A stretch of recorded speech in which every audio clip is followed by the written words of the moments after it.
함께 여호수아서 22장 말씀을 보겠습니다.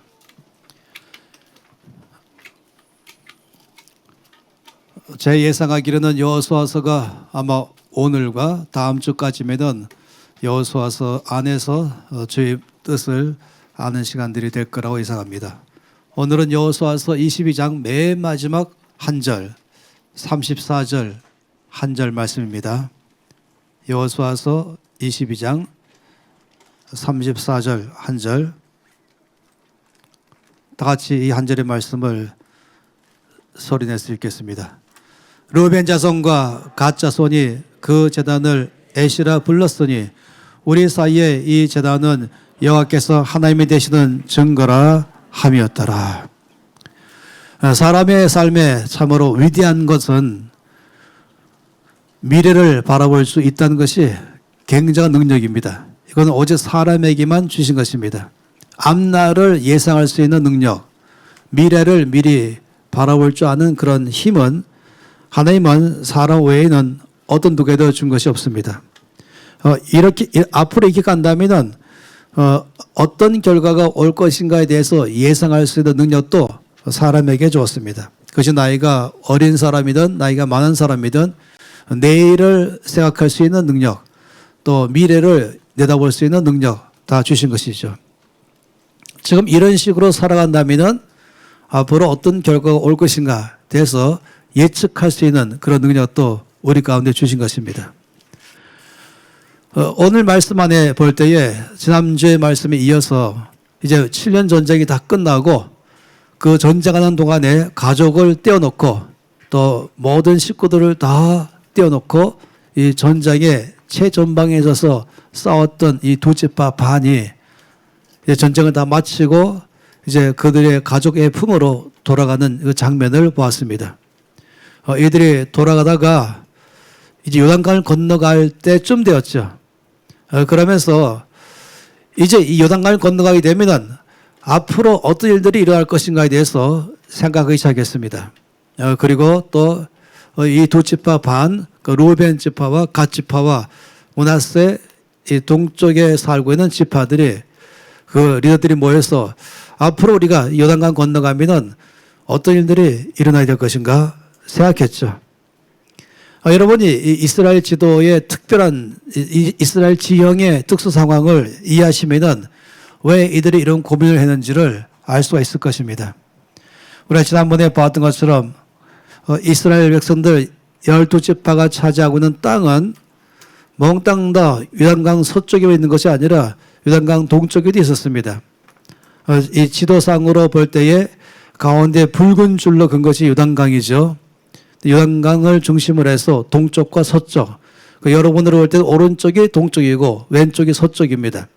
그러다 보니까 요단강 동쪽에 바로 므낫세 반 지파가 있고 또 갓 지파가 있고 또 루벤 지파가 있는 것입니다. 이제 이들은 전쟁이 마쳤으니까 자기들의 가족들이 있는 곳, 하나님께서 미리 주신 땅으로 이제 가게 되는 것입니다. 그러면서 생각을 하게 된 것이죠. 왜냐하면은 이 특별한 지형 때문에 그렇습니다. 이렇게 볼 수 있어요. 이게 절대 과장된 그런 지도가 아닙니다. 가운데 요단강이 흐르는데 요단강을 중심으로 양쪽으로 가파른 계곡이 되어 있습니다.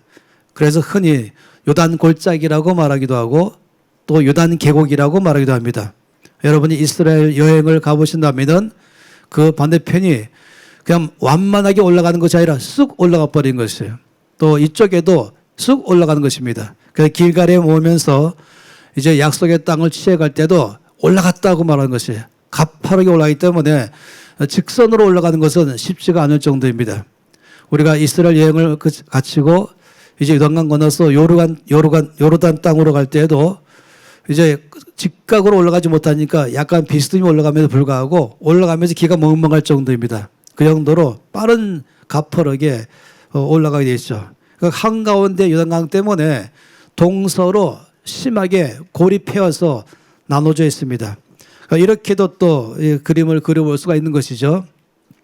요단강을 중심으로 하면서 맨 끝에 사해 바다까지 있으면서 오른쪽에는 그 당시에는 이제 두 지파 반이 차지했지만 지금은 이제 그 땅을 요르단이 차지하고 있습니다.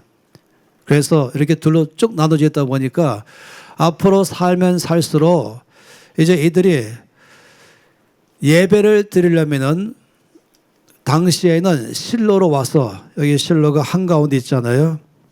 실로에 와서 여기서 여기 지금 화살표로 그려진 곳이 거기 실로가 있는 쪽으로 올라가는 곳 아니겠습니까? 그러다 보니까 이 강을, 언덕을 건너서, 계곡을 건너서 실로까지 와서 하나님께 예배를 드리고 다시 돌아가고, 이렇게 하다 보니까 특별한 일이 아니면은 그렇게 쉽게 왔다 갔다 하는 곳이 아닌 것입니다. 제가 처음에 제주로 이제 이사 갔을 때에 한라산을 중간에 놓고 제주시에서 한라산을 거쳐서 건너가면 이제 서귀포시가 나오죠. 그런데 서귀포 사람들이 말하기를 우리는 1년에 한 번 정도 제주시를 갔다 옵니다. 어떤 사람은 평생 이 서귀포에 살면서 제주시를 가본 적도 없습니다. 처음에 저는 그래봤자 제주시에서 서귀포까지 가봐야 50km 조금 넘기 때문에 웬만한 이 거리에 출퇴근 거리가 되지 않겠어요? 그래서 제 생각하기에는 속으로 뭐 이렇게 1년에 한 번씩 왔다 갔다 하냐, 나 같으면 일주일에 한 번씩 왔다 갔다 하겠다 라고 좀 생각했어요. 거기 16년 동안 사는 동안에 이제 제주시 살면서 서귀포로 간다 그럴 때는 큰 결정을 내려대었습니다. 그렇게 높은 산도 아니었어요. 그렇지만은 이제 한라산을 끼고 넘어갔다 왔다는 것이 결코 만만치 않다는 것을 알게 됐죠. 더군다나 이 시흥은 계곡입니다. 따라서 이렇게 서로 왕래하면서 왔다 갔다 하는 일이 쉬운 문제가 아닌 것입니다. 도로가 딱 깨고 그리고 편해 가는 그런 거리가 아니기 때문에 그런 것이죠. 따라서 이제 이 두 지파 반은 미래를 바라볼 때에는 점점 우리는 혹시라도 이 요단강 서쪽에 있는 지파들과는 거리가 멀어질 수 있겠다. 예배에 참여하는 일이 적어지다 보면은 나중에는 혹시 더 신앙생활도 어려워질지 모르겠다. 이런 마음들이 그 속에서 들기 시작했던 것입니다. 사실상 우리가 공적 예배라고 말하는 예배, 일주일에 한 번씩은 온 성도가 함께 모여서 드리는 예배, 이 예배가 여러 가지 이유 때문에 참석이 어려워지니 빈번해지면은 처음에는 뭐 그럴 수 있겠지, 언젠가 가겠지, 지금은 코로나 때문에 자주 예배에 참석 못하지만 그냥 온라인으로 집에서 드릴 수밖에 없지만은 뭐 내가 원해서도 아니고 나는 가고 싶은데 환경적으로 안 되니까 못 가지.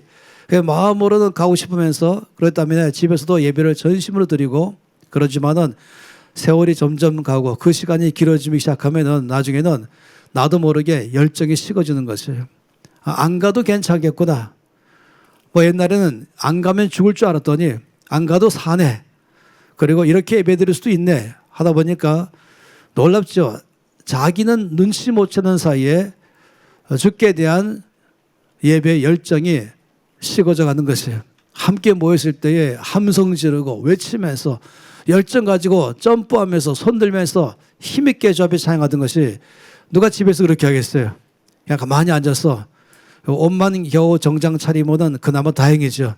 맨발에다가 그냥 잠옷바람에다가 거의 비스듬히 누워있다가 또 필요하면 또 물도 한번 마시러 갔다 왔다 하면서, 그리고 성경 말씀 일장으로도 안 읽고 뭐 그렇게 해도 뭐 예배 드리니까 이런 일이 반복되면 어떻게 될 것인가.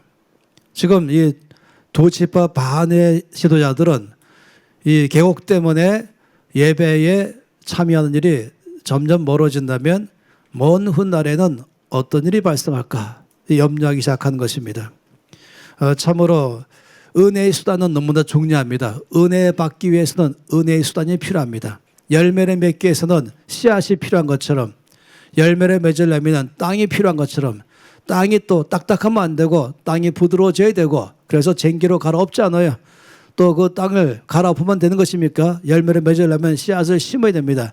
이런 것들이 바로 은혜의 수단입니다. 땅이 은혜의 수단이고 열매를 맺는 기반이고 씨앗이 또 열매를 맺는 기반인 겁니다. 마찬가지로 하나님의 은혜를 받으려면은 거기 은혜를 받을 만한 마음밭이 필요하고 은혜를 받을 만한 거기에 씨앗을 뿌려야 되는 것입니다.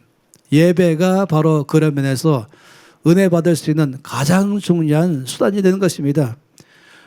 어쩔 수 없이 혼자 드릴 때가 있다면 그건 아주 가끔에 되고, 그러나 그런 일은 거의 없기를 바란 것이고, 늘 두세 사람이 내 이름으로 모인 곳에는 나도 그 중에 있다고 말씀하시는 그 말씀을 기억하면서 늘 함께 모이기를 힘쓸 때에 거기가 바로 은혜의 수단인 것입니다. 전심으로 찬양할 때에 바로 거기에 주께서 은혜를 베푸는 수단이 되는 것입니다. 기도할 때 전심으로 기도할 때에 거기가 바로 은혜 받을 수 있는 기회가 되는 것입니다. 또 말씀을 전심으로 읽거나 듣기 시작할 때에 거기가 바로 하나님의 은혜를 받기 시작하는 출발점이 되는 것입니다. 그런 건 아무것도 없이도 될 수가 없는 것입니다. 그렇기 때문에 예배드릴 때 전심으로 예배드리고 입을 열고 큰 소리로 예배드리고 말씀 앞에 목말라 나가고 모이기를 힘쓰기 시작할 때에 늘 그 속에서 주께서 은혜를 베풀기 시작하는 것입니다. 우리 교회는 그런 면에서 은혜 받을 만한 준비가 참으로 많이 되어 있죠. 어떤 분들은 이 앞에 아무리 빨리 와도 이미 자리를 다 잡아서 아주 마음이 상하신 분이 많이 있다는 것 때문에 감사합니다. 맨 앞자리에 앉으려고 아주 경쟁하기 때문에 이것 또한 감사한 것입니다. 그래서 은혜 받을 만한 때에 은혜 받는 것이고, 또 주님 말씀하기로 나는 은혜 받을 자에게 은혜를 준다고 말씀하시고, 또 긍휼히 여길 자에게 긍휼을 베푼다고 말씀했습니다. 갈망하는 자, 간절한 자, 주 얼굴을 간절히 구하는 자, 말씀을 사모하는 자, 전심으로 예배하는 자가 바로 은혜 받을 만한 자인 것입니다. 바로 그런 사람에게 하나님께서 긍휼을 베풀어 주신 것입니다. 내 속에서 실패했다 할지라도, 내 속에 제약 가운데 처했다 할지라도 주 앞에 전심으로 나가면서 주 용서와 회복과 은혜를 구하는 사람, 바로 거기 역사하기 시작하는 것입니다. 내 실패 속에 빠져 머물지 않냐고, 내 죄 가운데 퍼져 있지 않냐고, 그러니까 내 모든 육신에 갖고 있는 이 게으름 가운데, 정욕 가운데로 빠져가지 않냐고, 내 몸을 쳐서 복종시키면서 주 앞에 전심으로 나아가기 시작할 때에, 갈급할 때에 바로 거기가 은혜 받을 자리인 것이요, 바로 그런 사람에게 은혜를 줄 사람이라고 말씀을 하는 것입니다. 이스라엘의 지도자들은 앞으로 이런 일이 반복한다면 우리 다음 세대는 과연 어떻게 될 것인가? 우리는 그렇다 칠더라도 예배에 점점 빠지기 시작한다면 다음 세대들은 어찌 될 것인가? 이들의 걱정은 그 정도만이 아니었습니다. 혹시 나중에는 이 요단강 중심으로 이 서쪽에 있는 거기에는 세대들이 다음 세대가 일어나고, 요단강 동쪽에는 우리도 다음 세대가 일어날 것인데, 앞으로 20년 후, 30년 후, 50년 후에 된다면, 혹시 100년 후쯤 된다면 서로 모르는 관계, 서로 왕래 안 하기 때문에 서로 냉랭한 관계, 나중에는 너희 누구냐? 왜 우리 예배에 참석했냐? 너희는 이방인 아니냐? 너희는 하나님의 땅은 바로 요단강 중심으로 서쪽에 있는 것이 아니냐? 요즘도 그렇게 말하는 사람이 있다니까요. 저에게 질문하기를, 요단강 동쪽도 하나님이 주신 땅입니까? 오죽하면 그렇게 말했겠습니까? 생각 속에 요단강 중심으로 서쪽만 하나님의 땅이다 하다 보면은 너희는 왜 거기 사냐? 너희는 우리 백성이 아니다. 이럴 가능성이 있다는 것입니다. 근데 하나님께서 주신 땅인 것이죠. 함께 살고 있는 것입니다. 그래서 이 두 지파 반은 앞으로 일어날 수 있는 이런 일이 발생하면 안 되겠다 싶어가지고 강 건너기 전에 거기다가 큰 제단을 세웠습니다. 우리가 지난번에 봤을 때는 그 제단에 대해서 오해가 발생해가지고 거의 싸움 직전까지 갔던 장면을 기억합니다. 그럴 때에 이 두 지파 반이 왜 여기다가 우리가 이 제단을 쌓았는지에 대해서 이제 설명하기 시작했죠. 이것이 22장 24절부터 28절까지 이들이 여기에 왜 이 제단을 쌓았는지 이유를 설명하는 것 들어보면 정말로 그들의 마음을 잘 볼 수가 있습니다. 다시 한번 제가 읽겠습니다. 이 새 번역으로 읽으면 어때로는 좀 더 이해하기 쉽죠. 우리가 여기에 단을 쌓은 것은 훗날 당신들의 자손이 우리의 자손에게 너희가 주 이스라엘의 하나님과 무슨 상관이 있느냐? 너희 루벤 자손과 갓 자손아, 주님께서 우리와 너희 사이에 요단강을 경계선으로 삼았으니 너희는 주님에게서 받을 몫이 없다. 이렇게 말할 수 있지 않겠습니까? 하면서 당신의 자손들이 우리의 자손을 막아서 주님을 경외하지 못하게 할까 염려가 되어서 우리가 이 단을 쌓은 것입니다. 이들의 마음을 알 수가 있죠. 훗날에 이렇게 양쪽에 다음 세대들이 일어나면서 굉장히 불행한 일이 일어날까 우리가 염려해서 이 단을 쌓은 것입니다. 이것은 번제물을 드리거나 다른 어떤 제물을 드리려고 쌓은 것이 아닙니다. 오히려 이 단은 우리와 당신들 사이에 그리고 우리의 자손 사이에 우리의 믿음을 증명하려고 세운 것입니다. 우리도 번제물과 다른 제물과 화목제물을 가지고 주님을 진정으로 섬기는 사람이라는 것을 증명하려는 것입니다. 그래서 먼 훗날에 당신들의 자손이 우리의 자손에게 너희는 주님에게서 받을 몫이 없다고 말하지 못하게 하려는 것입니다. 우리가 말한 대로 훗날 당신들의 자손이 우리에게나 우리 자손에게 그같이 말한다면 보아라, 이것은 우리 조상이 만든 주님의 제단의 모형일 뿐이다. 이것은 우리가 여기에서 번제물을 드리거나 다른 제물을 드리려고 만든 것이 아니다. 이것은 다만 우리와 당신들 사이의 관계를 증명하려는 것일 뿐이다. 라고 대답했다 했습니다. 참으로 놀랍지요. 하나님께 예배드린 곳은 오직 실로에만 있는 것이었어요. 당시에. 나중에 예루살렘으로 옮겨졌죠. 예배는 거기 드리지만은 이 제단은 다른 예배 드리고자 하는 것이 아니라 우리와 당신들 사이, 또 우리의 자손과 당신들 자손들 사이, 다음 세대들 사이에서 우리는 같은 하나님을 섬기는 가족입니다. 우리는 한 백성입니다. 당신도 주를 섬기고 우리도 주를 섬긴다는 관계를 증명하는 것이 바로 이 제단입니다. 라고 아주 명확하게 말했지 않습니까? 훗날에 일어날 수 있는 가능성을 미리부터 방지하겠다는 것이 아주 중요한 목적이 된 것입니다. 그렇기 때문에 24절 가운데 분명히 말하기를 우리가 목적이 있어서 주의해서 이 제단을 세웠다라고 말한 것입니다. 다시 말하면 미래를 바라보면서 다음 세대를 바라보면서 다음 세대 가운데도 여전히 믿음의 삶을 살아가도록 하기 위해서 신앙의 유산을 쌓았다. 이것이 목적이라고 말한 것입니다. 요단 동편의 지파들은 자신들의 제단을 쌓은 것은 지금 우리들을 위해 쌓은 것이 아니라 우리의 다음 세대들을 위해서 쌓은 것이다 라고 말한 것이에요. 지금이 아니라 미래를 위해서 한 것이고 라고 말한 것이에요. 참 놀랍죠. 다시 한번 22장 28절 말씀 보면 우리가 말할거니와 후일에 우리에게나 우리 후대에게 이같이 말하면 우리가 말하기를 우리 조상이 지은 여호와의 제단 모형을 보라. 이는 번제를 위한 것도 아니요 다른 제사를 위한 것도 아니요 오직 우리와 너희 사이에 증거만 되게 할 것이다. 다음 세대를 위해서 신앙의 유산을 쌓는 것은 너무나 중요합니다. 나 자신만의 먹고 살기에 바쁜 것이 아니라 자연적으로 5년 후, 10년 후 다음 세대가 점점 나이가 먹어서 초등학생은 중학생 되고 중학생 고등학생 되고 또 중학생은 대학생 되고 또 대학생은 졸업해서 사회생활을 하게 될 때 그때 가서 어떤 삶을 살기를 우리가 바라고 있는가. 그걸 바라본다면 그때에 우리가 정말로 믿음의 사람으로 살기를 바라고 그때 가서 기독교면 개원동안 주도하는 세대로 쓰임받기를 바란다면 지금부터 믿음의 유산을 위한 앳제단을 쌓아야 된다. 영적인 제단을 쌓아야 된다. 라고 말한 것입니다. 이 사사기 말씀을 보게 되면은 아주 참 안타까운 일이 발생합니다. 이 사사기에 대한 것이 이제 차트를 만든 것이 있죠. 정확하게 이 사사기가 이 차트대로 되어 있어요. 6번에 걸친 사이클로 되어 있습니다. 이 사이클을 잘 보면은 이제 주를 떠나기 할 때부터 사이클이 내려갑니다. 범죄하기 시작하죠. 주를 떠나기 시작할 때부터 죄를 짓습니다.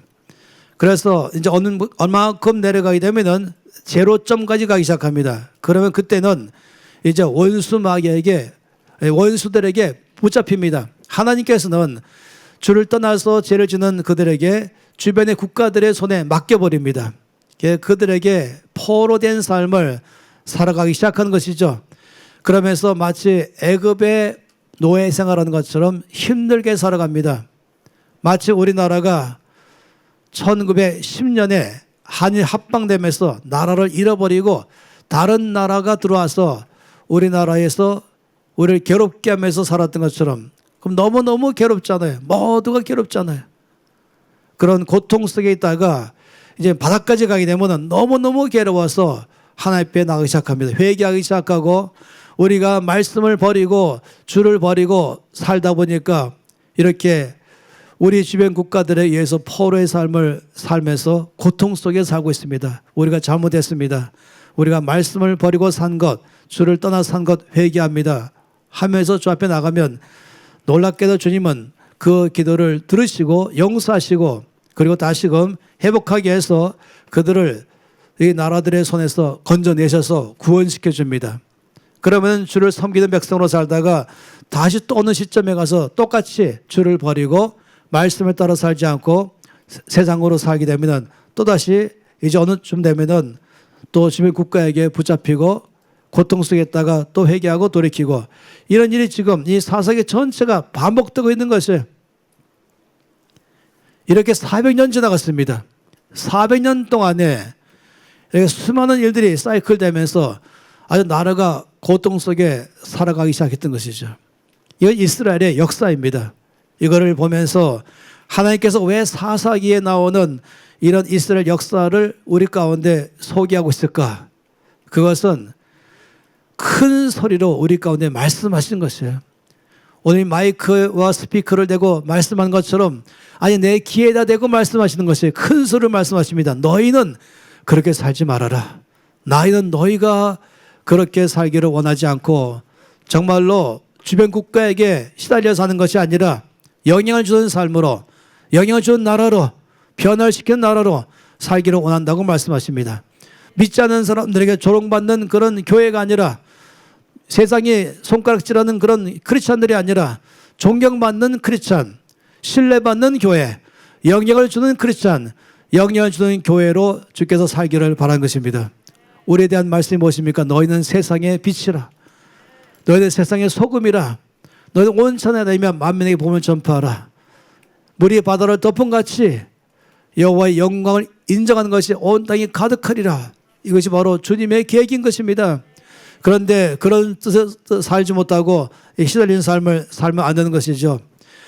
사사기가 이 말씀하실 때는 다 이유가 있습니다. 그것은 처음에 여호수아가 살아가실 때는 오히려 주변 국가들을 정복했죠. 하나님 나라를 세워갔죠. 여호수아 다음에는 장로들의 세대에도 여전히 주변 국가들을 정복하면서 영향을 주면서 하나님의 나라를 확장해 가셨습니다. 그런데 놀라운 사실은 여호수아도 죽고 또 모든 장로들도 죽고 그 다음에 일어난 세대는 그렇지 못했습니다. 그때부터 이 도표가 일어난 것이에요. 그때부터 이제 붙잡히고 시달리고 고난받는 것이에요. 영향을 주는 삶은커녕 영향을 받으며 살아가기 시작했던 것입니다.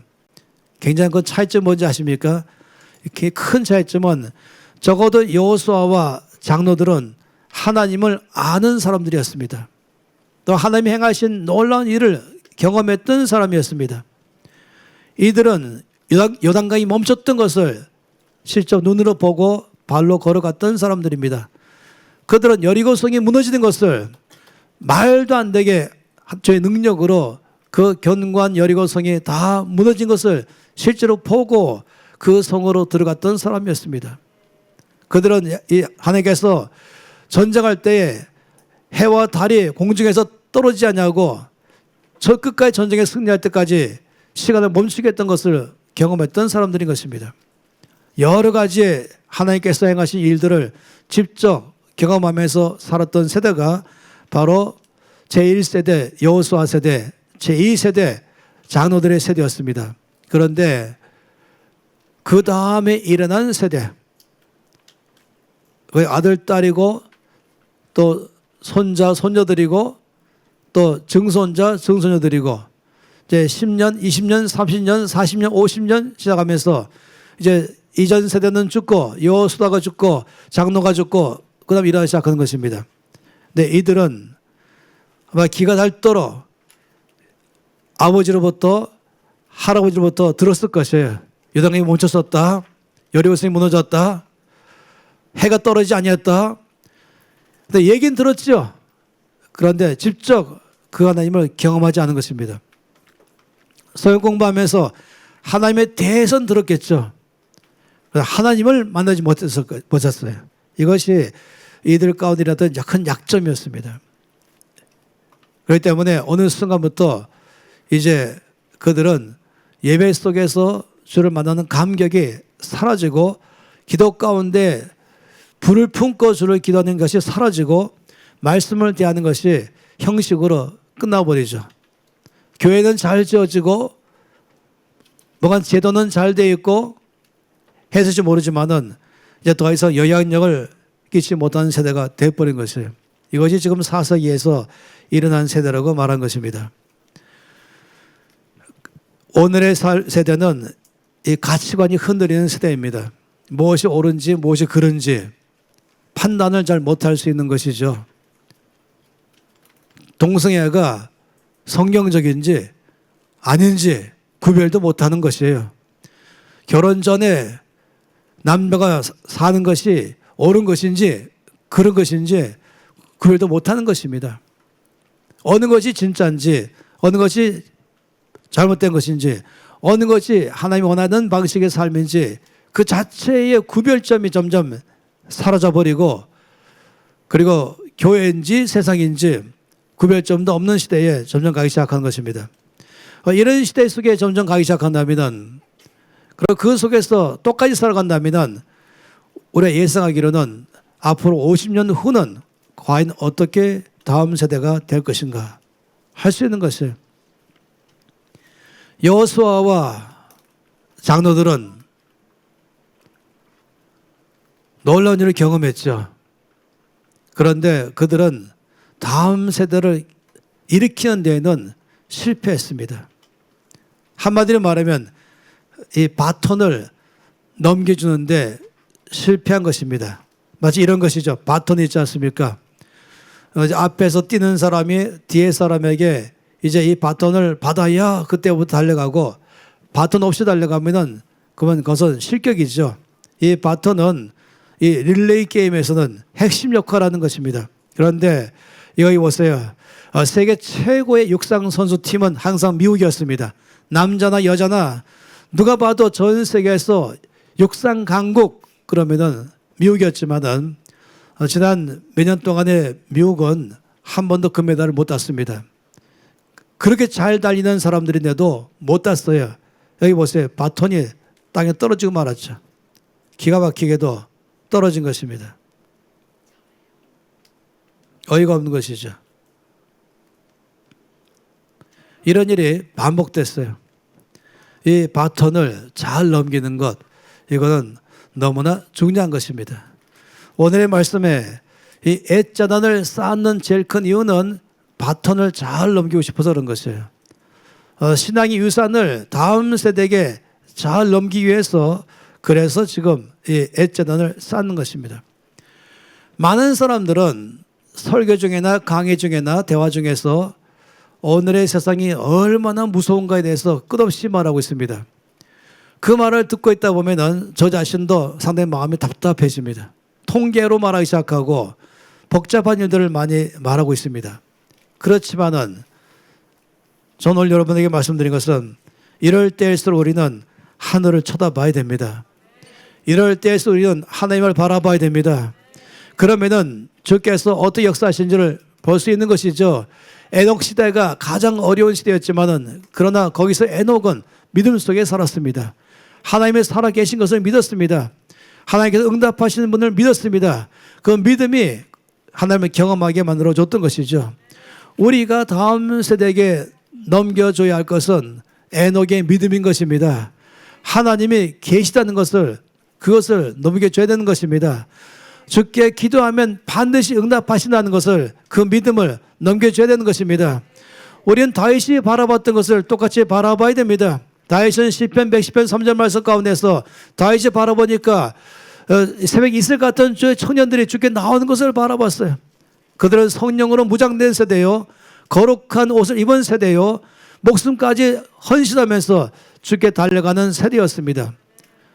우리는 믿음 없는 그런 사람들을 바라보는 것이 아니라 다윗이 바라보는 것처럼 주 앞에 자기의 삶을 드리는 주의 청년들을 바라봐야 되는 것입니다.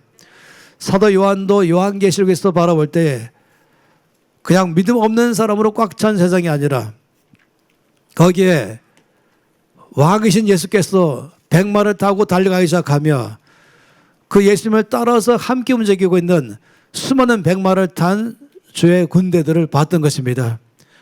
바로 다윗이 바라봤던 주께 달려오는 그 주의 청년들, 요한이 바라봤던 예수님을 따라가는 백마를 탄 주의 군대들, 바로 그 안에 우리의 다음 세대가 있습니다.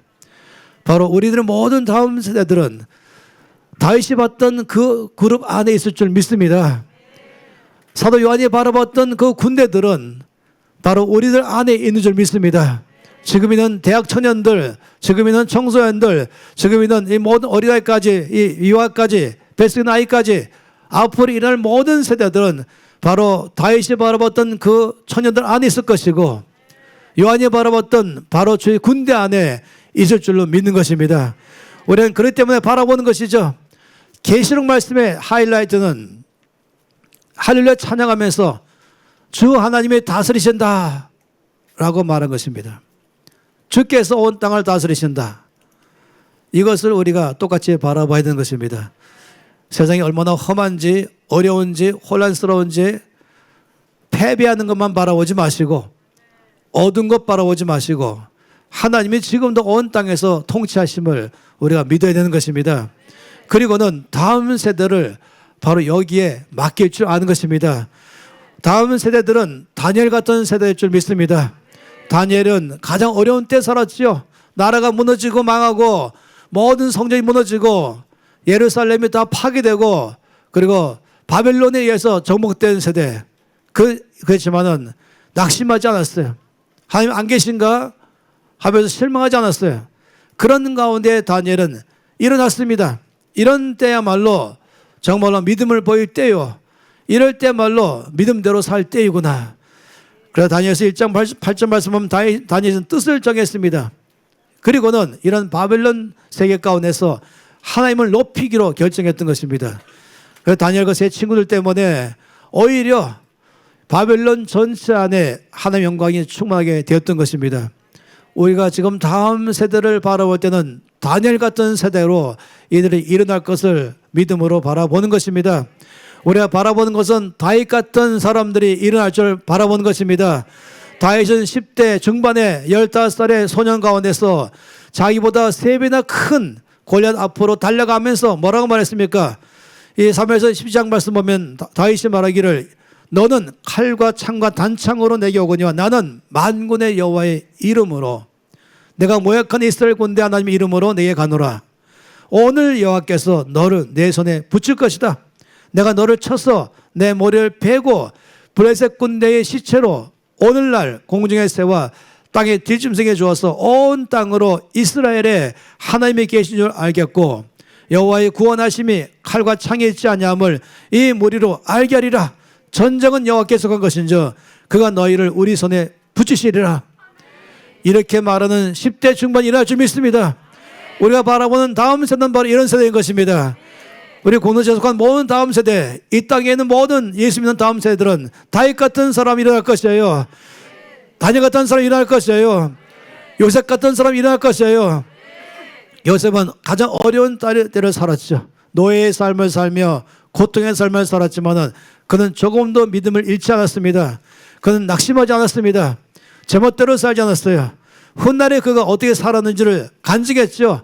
총리가 되고 자기를 팔았던 형들을 만났을 때 창세기 45장에서 요셉은 평생 고난 속에 살면서 노예로 살면서 어려움 가운데 있을 때 어떻게 그가 살았는지를 잘 말했습니다.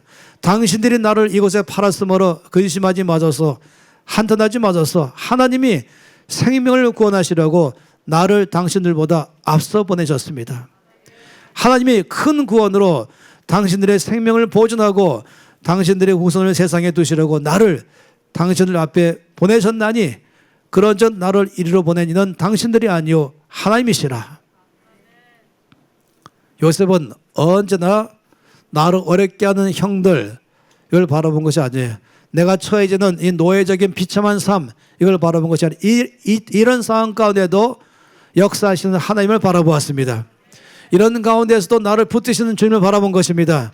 이런 가운데서 똑같이 지하에 빠지지 않냐고 낙심하지 않냐고 주저앉지 않고 이럴 때라도 주 얼굴을 간절히 바라보면서 아버지라고 부르질 때에 내 손을 붙드시는 하나님을 바라봤던 것입니다. 그렇기 때문에 나를 여기에 보낸 것은 당신들이 아니요 하나님이십니다. 만약에 잘못했다면 당신들 때문에 내가 조금 욕골이 되었습니다. 비참한 삶을 살면서 이 모든 건 당신들 때문에 이랬습니다. 이게 말할지 모르지만 아니요, 요셉은 당신들이 아니라 하나님이 나를 보내셨습니다. 그는 매 순간마다 거기 계신 하나님을 바라보는 그런 소년이었습니다. 이것이 하나님이 요셉을 높이 들어쓰신 이유인 것입니다. 우리가 바라보는 다음 세대는 요셉 같은 세대인 것입니다. 어떤 상황에도 하나님을 믿고 의지하고 바라보는 세대가 될 것입니다. 그런다면은 다윗이 말했던 주의 청년들이 새벽 이슬 같은 주의 청년들이 주께로 달려오는 것 우리도 앞으로 보게 될 것입니다. 요한이 보았던 것처럼 전쟁하는 그 군대 안에서 승리하는 군대 안에 바로 다음 세대가 그 안에서 함께 주와 함께 싸워나가는 것을 보게 될 것입니다. 여러분, 엘리사는 참 놀랍죠. 엘리사가 놀랐기 때문에 그 주변 국가들이 이스라엘을 못 이겼습니다. 그래서 아람 왕이 저 엘리사부터 없애야만이 되겠다 해서 군대들을 몽땅 몰고 소리 없이 엘리사가 머무는 성을 둘러쌌습니다. 아침에 엘리사의 종이 성 위에 올라가 보고 깜짝 놀랐죠. 밤새 아람 군대가 성을 겹겹이 둘러싸버린 것입니다. 너무너무 놀라서 엘리사에 가서 말했죠. 이것이 바로 열왕기하 6장 말씀에 나오는 내용인 것입니다.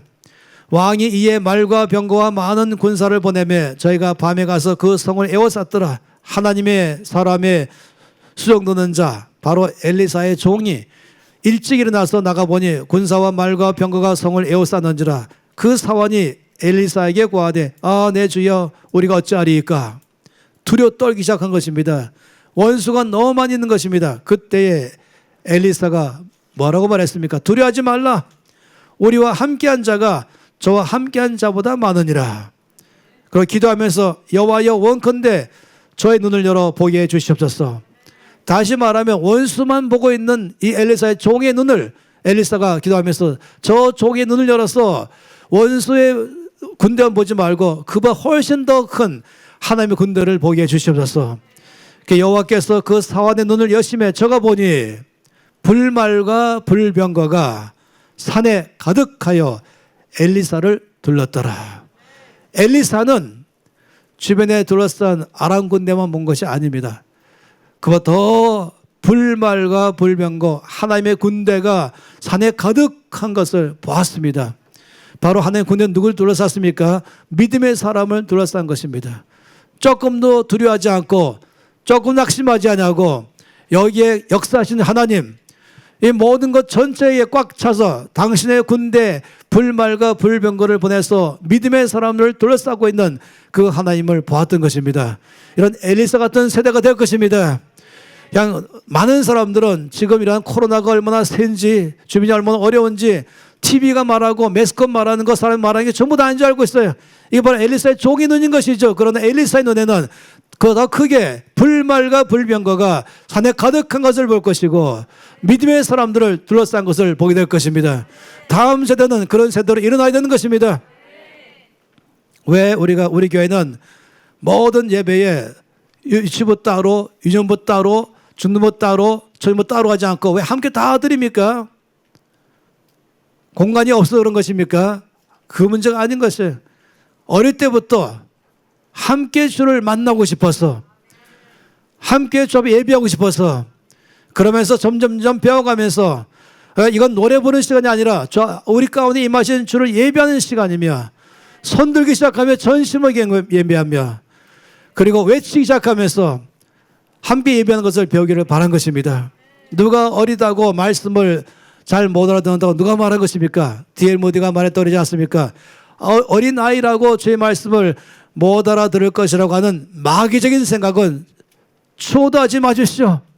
이것이 무디가 말한 것입니다. 모든 아이들은 말씀을 다 알아듣게 되었습니다.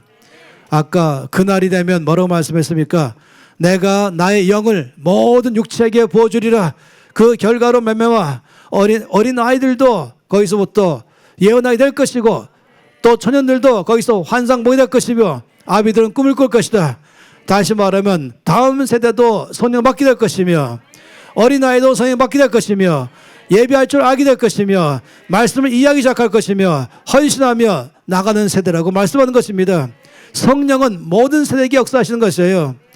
우리 교회는 언제든지 성령께 임하시도록 구하고, 2살짜리, 3살짜리부터 입을 열어 주를 찬양하는 세대, 5살, 6살 되면 주 앞에 헌신하는 세대, 15살 되면 다윗처럼 요셉처럼 주 앞에 나가는 세대, 다니엘처럼 나가는 세대, 요셉처럼 주 앞에 응답하는 세대, 이걸 우리가 바라보는 것입니다. 그러면 분명히 앞으로 30년 후에, 50년 후에는 더 강력하게 하나님 나라가 확장될 줄 믿습니다. 그래서 우리는 믿음의 신앙의 유산, 애재단을 쌓는 것이에요. 제가 참 놀라는 것은 이스라엘이 역사 속에서 실패를 반복했잖아요. 거듭 반복하면서 이제 알았던 것은 절대로 다음 세대를 우리가 애재단을 쌓아야겠다. 이거를 아예 크게 목숨 걸었어요. 그러다 보니까 13살, 만 13세가 되면 성인식을 합니다. 만 13살. 우리나라는 14살 또는 15살로 계산하겠죠. 성인식 하는데, 그 성인식 할 때에 모두를 초청한 다음에 모두 앞에서 성인식에서 첫 번째 하는 일은 먼저 성경을 펴놓고 그 성경을 소리내서 읽는 것입니다. 그냥 읽는 것이 아니라 히브리어 성경을 펴놓는 것이에요. 토라라고 말하죠. 창세기, 출애굽기, 레위기, 민수기, 신명기, 이걸 펴놓고 이거를 히브리어 읽는 것이에요. 유대인들이 세계에 흩어져 있잖아요. 다음 세대 아니겠습니까? 벌써 할아버지, 증조할아버지, 고조할아버지 더 지나가면서 이미 와서 이미 자기 땅에 가본 적도 없는 그런 다음 유대인들이지만은 그 어릴 때부터 히브리어를 읽어서 말씀을 그대로 읽기 시작하는 것입니다. 이거 보세요. 이 13살 된 이 아이가 성인식 가는 날 말씀을 하나하나 히브리어로 띄엄띄엄 있는 것이 아니라 이미 다 유창이 있는 것이에요. 여자아이도 마찬가지죠. 다 있는 것이. 읽고 난 다음에는 오후 시간에 이 아이가 설교할 기회를 갖습니다. 말씀 가지고 설교하는 것입니다. 그 정도까지 말씀 속에서 성장해야만이 13살 때에는 명확하게 주의 말씀을 전체 앞에 선포하기 시작하는 것이죠. 이런 시간들, 이 미스바라고 말하고 드라시아라고 말한 것은 바로 이 말씀의 아들, 말씀의 딸, 이 하나님 말씀대로 살아가는 그 아들, 딸을 말한 것이고, 드라시아라는 것은 설교하는 걸 말한 것이고, 그 다음에는 10살 때 성인식까지 할 때는 모두를 초청한 다음에 거기서부터 헌금합니다. 헌금이라고 봐도 그 아이를 위해서 다 축하금을 주는 것이에요. 그 축하금은 작게는 1,000만 원, 2,000만 원 나오고, 때로는 5천만 원에서 1억 나오고, 부자들은 2억이 나옵니다. 이거를 부모들이 안 가져요. 가지만 다 부모들 빚값에 쓸지 모르기 때문에 100% 아이들이 줍니다. 만 13세 되면은 그날 받은 돈 1,000만 원이든지 1억이든지 그건 그 아이 돈인 것이에요. 그리고 이 아이는 그때부터 이걸 가지고 내가 이 돈을 어떻게 하지? 어떻게 쓸 것인지를 미리부터 배워나가는 것입니다. 하나님이 제일 싫어하는 것은 뭔지 아시죠? 달란트 비유에서 5달란트, 2달란트, 1달란트를 세 사람에게 나눠줬어요. 1달란트 그러면은 그 정도의 돈은 1억입니다. 그냥 1달란트가 1원이 아니에요. 1억 이상을 주는 것이에요. 1,000만 원 주든지 1억이든지 그걸 주는 것이에요. 그 다음에 계산했죠. 이 5달란트 받은 사람은 2배로 늘려서 10달란트를 만들었어요. 5억 받은 사람은 10억을 만들었어요. 2달란트 받은 사람은 2천만 원 가고 4천만 원 만들었어요. 그런데 한 달란트 받은 사람은 이것을 가지고 은행에 집어넣었어요. 은행도 안 넣고 땅속에 넣어버렸어요. 그리고 2배로 늘린 사람들에게는 하나님이 칭찬했죠. 근데 그대로 1,000만 원 갖고 있다가 1,000만 원 그대로 갖고 오는 사람에게는 하나님께서 심하게 책망했어요. 충성되지 못하다라고 하셨죠. 빼앗아 버렸어요. 이것이 바로 성경에서 말하는 하나님의 나라의 법칙입니다. 하나님 나라에서 재물을 맡기면서 13살부터 시작해서 이 아이는 이때부터 이 돈을 어떻게 쓸 것인가를 주 앞에 기도하고 또 경제를 연구하기 시작합니다. 나 이걸 어디 펀드에 넣을 것인가, 어디 넣어야 돈이 많이 나올 것인가. 그냥 돈 1,000만 넣고 100만 늘리는 것이 아니라 적어도 2배 이상 2천만 원, 2천만 원, 4천만 원, 1억 받아서 2억 이상으로 돈을 늘려가는 거. 그래서 이제 대학 졸업하고 사회에 들어갈 때는 최소한 유대인의 이 청년들은 1억 이상의 돈을 가지고 세상을 출발하게 되는 것이에요. 그때 가서 돈을 빌리는 것이 아니라, 그때 가서 부모가 돈 주고 뭐 사업하는 것이 아니라 13살 때 받은 돈 가지고 대학 졸업할 때까지 끝없이 돈을 갖다 사용해서는 내가 앞으로 이 돈 가지고 어떻게 살 것인가. 그런 유명한, 지금 전 세계 사람들 유대인이죠. 이들은 대학 다니면서 시작했어요. 페이스북에 시작한 마크도 대학 다니면서 시작했어요. 모든 사람들입니다. 왜냐하면 배웠죠. 우리가 다음 세대에게 그걸 가르치려고 하는 것이에요. 저는 다음 세대가에게 주신 신앙의 재단이 무엇일까 할 때는 바로 우리 예배인 것이고, 왜 2월부터 다시 TC를 하려고 하는 것입니까? 다음 세대를 위해서, 또 여러분 위해서, 우리 위해서 하는 것입니다. 저는 기도하면서 우리 교회가 할 수 있는 다음 세대의 재단은 무엇일까? 그것은 대학 가기 전까지 히어로 캠프를 다 2번 이상 한 번 이상 참석하고 최소 한 번 이상 간사한다. 그 다음에 24살 될 때까지 새 스쿨 네 세미나를 몽땅 다 수료하고 최소 한 번 이상 간사를 한다.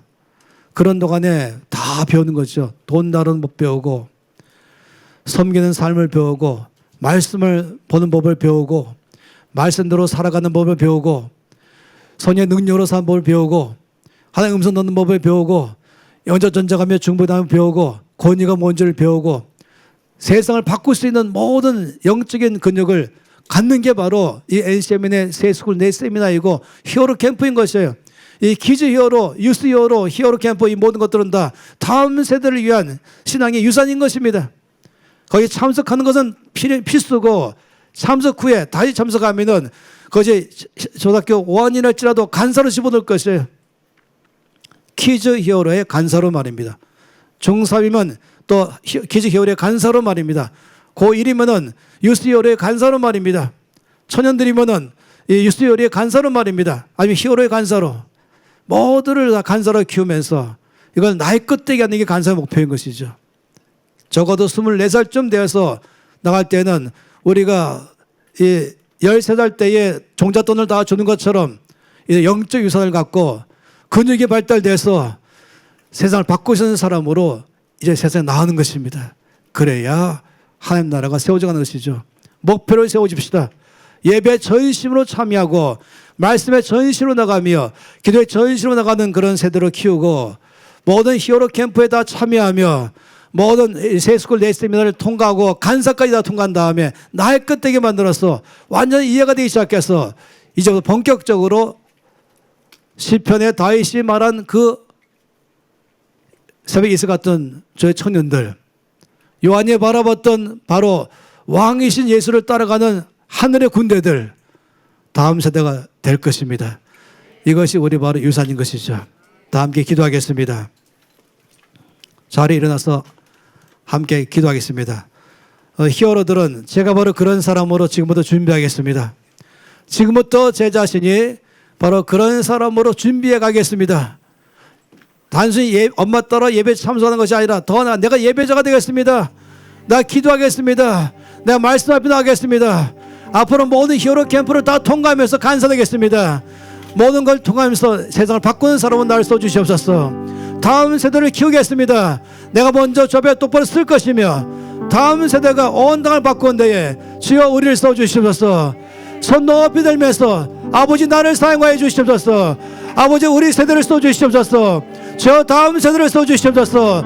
통성으로 기도하시겠습니다. 아버지 앞에 간절히 구하며 나갑니다. 하나님 앞에 갈급해하며 간절하며 전심으로 나갑니다. 주를 사용해 주시옵소서. 아버지 다윗처럼 저 앞에 쓰임 받고 다니엘처럼 일어나며 유협처럼 일어나며 아버지 앞에 쓰임 받는 세대로 일어나기를 간절히 원합니다. 하나님 아버지 우리가 신앙의 재단을 쌓아서 온 땅의 영지 역사를 변화시키는 데에 쓰임 받는 세대로 일어나게 해 주시옵소서. 할렐루야. 역사하여 주시옵소서. 주를 사용하시고 모든 역사에서 사용을 받아 주시옵소서. 할렐루야.